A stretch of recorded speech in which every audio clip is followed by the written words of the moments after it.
What's up, Taiwan? I'm Joyce with news from here in Taiwan and around the world.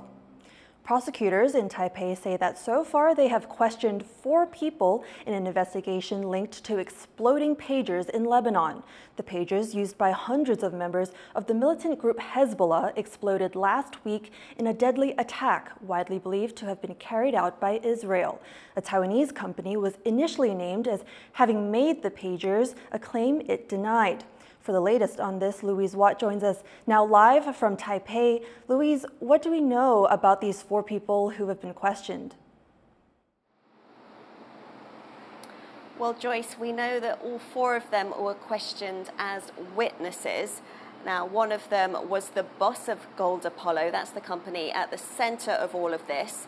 There was also a woman questioned who's been identified in media reports as Teresa Wu, who works for a company called Apollo Systems that was briefly based in a shared office in Taipei. And the other 2, we know even less about them, apart from one was a current staffer at Gold Apollo and the other one was a previous staffer there. Now, the company Gold Apollo has said right from the start that it did not make the pagers that exploded in Lebanon. Instead, it blamed a company in Hungary that it said it had licensed its trademark to. But that company, which looked to be just a one-person consultancy in the Hungarian capital, that, according to a New York Times report, was actually a front for Israeli intelligence. Now, in the last 24 hours, the investigation worldwide has widened again. Norway's security police say they're investigating they're looking into reports that a Norwegian-owned company was linked to the sale of these pagers to Hezbollah. And those pagers, they exploded 9 days ago. On that very day, police here in Taiwan started searching the offices of Gold Apollo in New Taipei City. We don't know if any charges will or will not be forthcoming, but prosecutors in Taipei say today that they're still processing the case and they hope to have a resolution as soon as possible. Thanks for that update, Louise. That was Louise Watt live for us in Taipei. 11 countries, including the US, Australia, and the UK, as well as the EU, have called for an immediate 21-day ceasefire across the Lebanon-Israel border. The statement followed a meeting of world leaders at the UN General Assembly calling for a diplomatic settlement and a ceasefire in Gaza. There are fears Israel's bombardment of Lebanon could escalate, with Israel's military chief telling troops the extensive airstrikes could pave the way for a ground invasion.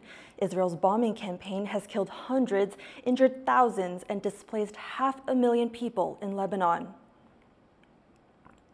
A Japanese destroyer, the JS Sazanami, has passed through the Taiwan Strait on its way to join multinational drills in the South China Sea. Ships from Australia and New Zealand also made the crossing. Such crossings irritate China, which considers the strait its internal waters.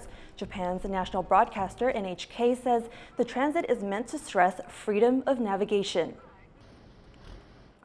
The Defense Ministry says it's detected 43 Chinese military aircraft and 8 Navy vessels around Taiwan within a 24-hour period. 11 of the aircraft crossed the median line between the 2 countries, while 34 entered Taiwan's Air Defense Identification Zone, or ADIZ. This is not Taiwan's sovereign territory, but is used as a defensive buffer. Chinese authorities have revealed more information about a Taiwanese college student who's been detained in China. The 22-year-old man was reported missing about a month ago, a case that's pushed Taipei to demand more transparency from Beijing. Chinese authorities have now disclosed that they have been investigating this 22-year-old Taiwanese student who went missing in Shanghai about a month ago. A Beijing spokesperson said the student, surnamed Guo, who was only recently confirmed as being in Chinese custody, is suspected of committing widespread fraud. Taiwanese authorities have condemned the way China has communicated with them about the case as being too slow and unclear. 我们希望陆方不要仅仅只是很简单的一些说法了能够尽快的循机制来跟我们通报他目前的整个状况。Guo traveled to Shanghai at the end of August, but his family lost contact with him within days of his arrival. Beijing's confirmation of Guo's detention a month later, the first they'd heard about Guo's whereabouts. Taiwan says that delay in disclosing the matter does not follow the 2009 Cross-Strait Agreement on Joint Crime Fighting, which includes a pledge to exchange information about Taiwanese and Chinese criminal suspects and to jointly help apprehend and repatriate them. But Chinese authorities maintain they are abiding by the law. 这次有没有依照 两岸共同打击犯罪协议通知台湾跟他的家属。大陆方面严格依法办案，会依法保障其相关人员的合法权益。至于两岸协议执行受到影响的原因，众所周知。 Guo's case is just one of many where Taiwanese authorities say their Chinese counterparts failed to report investigations in a timely manner. Worries over this gap in communication have been heightened since Beijing released legal guidelines for punishing, quote, independence diehards earlier this year, forcing Taiwan to warn its citizens against non-essential travel across the strait. Guo's family is concerned about his well-being and maintains his innocence against China's accusations of fraud. 在台湾讲的跟去他那边做的东西是不一样的，是怕说他是在那边被威胁还是被怎么样才会去做那一些事情。 China has previously used cases like Guo's to put pressure on Taiwan's government, and with details still limited about the specifics of his case, it is unclear what will come of the investigation and if or how soon Guo will be allowed to return home. Fu Huahong and Joyce Tseng for TaiwanPlus. Free speech is once again under scrutiny in Hong Kong ahead of the sentencing of 2 journalists. A court is expected to sentence ex-editors of pro-democracy media outlet Stand News for sedition on Thursday afternoon. It's the first trial of its kind in the territory. Beijing has cracked down on freedom in the former British colony over the last few years, following large-scale pro-democracy protests. The sentencing comes as human rights groups flag a sharp fall in press and academic freedoms in Hong Kong. Human Rights Watch has been investigating the state of academic freedom in Hong Kong, and in a recent report, the group outlines the sharp decline in the rights at the city's 8 public universities. Hong Kong's government has hit back at the report, saying it is full of malicious smears. Our reporter Rick Lowert spoke to Daniela Gavshon of Human Rights Watch. Can you describe what sort of change is taking place in Hong Kong universities at the moment? There's been a dramatic change over a period of time. We know that Hong Kong's universities used to be places where free speech and expression were protected as part of a liberal education traditions, certainly during British colonial rule. And now we see students and academics and administrators, especially those from Hong Kong, studying contemporary socio-political issues who feel like they're living under a microscope, essentially. They think they have to tread carefully. They're concerned that any misstep in anything they say, they research, they write, teach, publish, who they partner with could lead them into a really precarious situation where they get into serious trouble, and it could have repercussions that could even land them in prison for years. And the crackdown on freedom in academia is, of course, going on alongside other crackdowns in Hong Kong, particularly on the media and journalists. What sort of atmosphere is this creating in the city? Look, people are afraid, and people are rightfully afraid, because what you've seen from the Chinese government and from Hong Kong officials is that they are is that free speech and those things that were held for so long, those democratic freedoms, are no longer. We see politically motivated convictions. We see convictions for using fundamental free speech rights, and we've seen that with in universities, but as you say, also in press freedom and in democratic institutions and processes that have been, utterly quashed. And so I think that what happens is not only do you see people at personal risk from prosecutions and, lack of fair trials and all the things that come with prosecutions now in Hong Kong, but what you also see is people self-censoring. And what does dwindling free speech mean for both the people in Hong Kong and for the rest of the world? Look, I think it shows the utter contempt that Hong Kong and Chinese authorities have for democratic processes, and I think they do want to send a clear message, and they want to send a clear message. It's a real turning point for Hong Kong.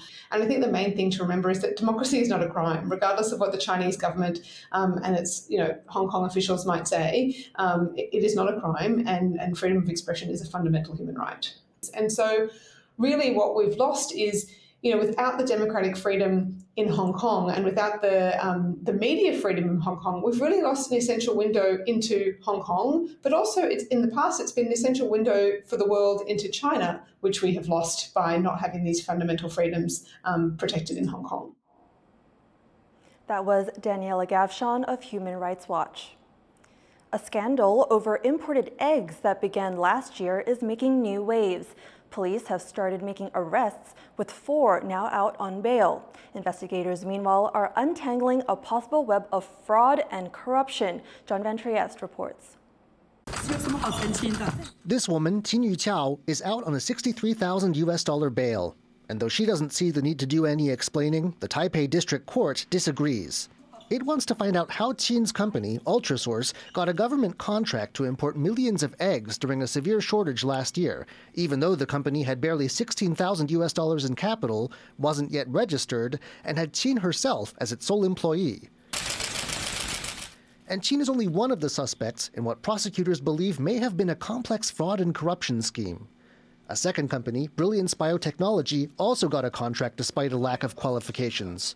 The two companies sold their eggs at an unusually high price, sparking suspicions. After the resignation of the then agriculture minister, the egg affair went quiet for around a year. But late Tuesday, police made 14 raids and rounded up 8 suspects. There is also one more person of interest who police haven't gotten a chance to question because she's abroad. That is Hsinchu Qiao's daughter, who helped coordinate some of the egg deals. So far, prosecutors haven't revealed many details about exactly what they think these suspects did or how they may be linked. But they say the investigation is focused on illicit profiteering and aggravated fraud. And for former agricultural officials, including the then minister himself, the scandal may soon come home to roost, as opposition lawmakers ask whether they were involved.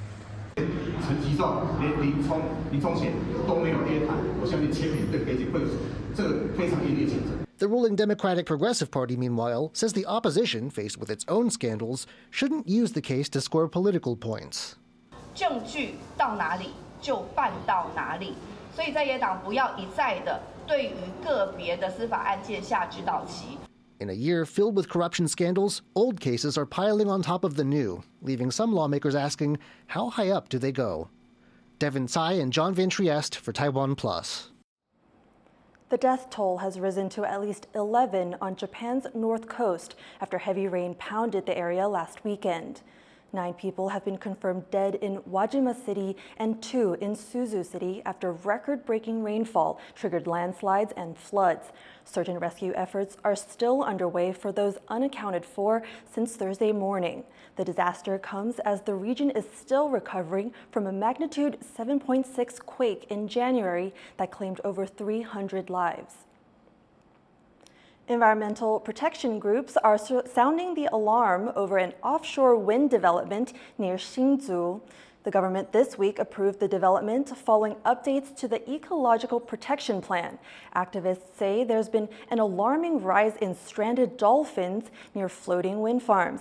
The developers' revised plans include additional monitoring efforts to protect the dolphins' shallow water habitat, but environmental groups say the plans don't go far enough.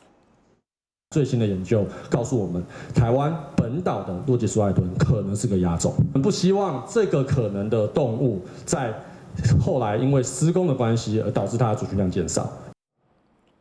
Thank you for watching What's Up Taiwan. You can visit the TaiwanPlus website or follow our social media for more of our stories.